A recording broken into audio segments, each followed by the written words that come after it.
Often when we're going through something that feels alienating, or we feel lonely, or we feel like nobody really knows us, we need a safe person to talk with. But how do you know who's a safe friend?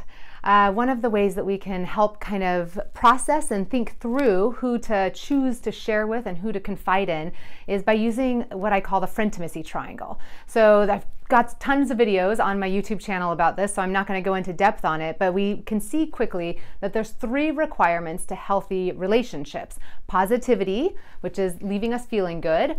Consistency, which is where the safety part comes from. That's where we have regularity and where we build history and where we're able, through that consistency, to kind of predict how somebody's going to respond. And then vulnerability. And vulnerability is where we have self-disclosure, where we share, where we allow ourselves to be seen. And then it needs to feel good, and go back to positivity. So when we share, it needs to feel good. And then we want to repeat the experience with consistency. And then as we repeat the experience, we get to know each other better, and the cycle continues. And that is the definition of a healthy friendship. Any relationship where 2 people both feel seen in a safe and satisfying way. We feel seen when we are vulnerable.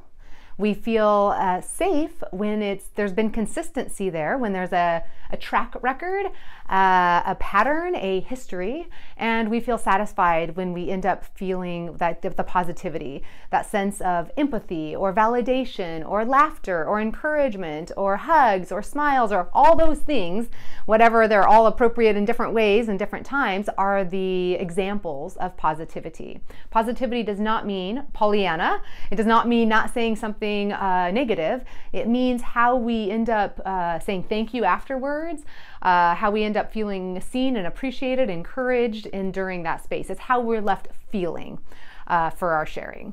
So when we're looking at who to share with in a safe, like who's safe to share with, the very first question I would start with is the safety one, which is consistency.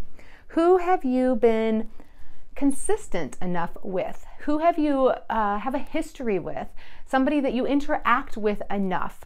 One of the big mistakes that happens often is that the more we alienate, the more we pull away, the more we feel like nobody understands us.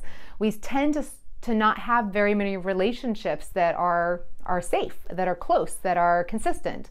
And notice that every single relationship starts at the bottom of the triangle, where the vast majority of our relationships will remain, and only a few relationships will go up the triangle as we increase the consistency and the vulnerability. Those 2 should be matching each other. And that's really important, because what we don't want to do is somebody that we don't know very well, so we have low consistency, all of a sudden like vomit our whole vulnerability and like we need to be seen. And like that's not necessarily a healthy way to go build friendships. There are times perhaps where we need to say help and we just need to reach out, and that's definitely an option there. But if we're trying to build a healthy friendship, or we're trying to look and say who's a healthy, safe friend for me to interact with and share with, then the question is, who have I been consistent with? And have we practiced incremental vulnerability, so that when I share a little bit, and I share I struggle with depression, or I share that I'm going through something really hard right now, or that I'm scared of this test that I haven't gotten back yet, these test results, or have I shared a little bit and been vulnerable in a way where it's incremental? And then how did that person respond? Did I leave feeling good? Did I feel like they heard me? Do I feel like they saw me, that they empathized or validated those feelings?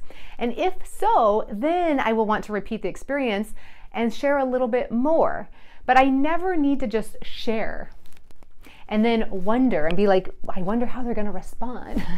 We shouldn't have to wonder how they're going to respond. We should have a track record of how they have responded in the past. And so my encouragement to you when you're thinking about who is a safe friend to share with is, if possible, think about who has been consistent with you, who has built history, who do you have a track record of sharing with and having it feel good, and what can you do then to just keep incrementally building those friendships?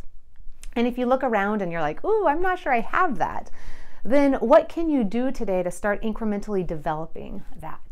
Who can you reach out to and start building that consistency and some of the incremental self-revealing? And sometimes we need to help each other know how to respond. There's certainly times where I need to say to people, in order for it to feel good, I certainly need to say, oh, I'm not looking for advice, thank you so much, or I'm not really looking for to be cheered up here.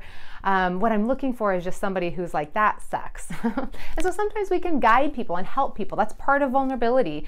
Part of vulnerability isn't just telling information and then hoping they do it right, like a test. Part of vulnerability is, what do I really need in this moment, and can I ask for it? And what I want in this moment is somebody who witnesses my pain, and I don't need you to solve it.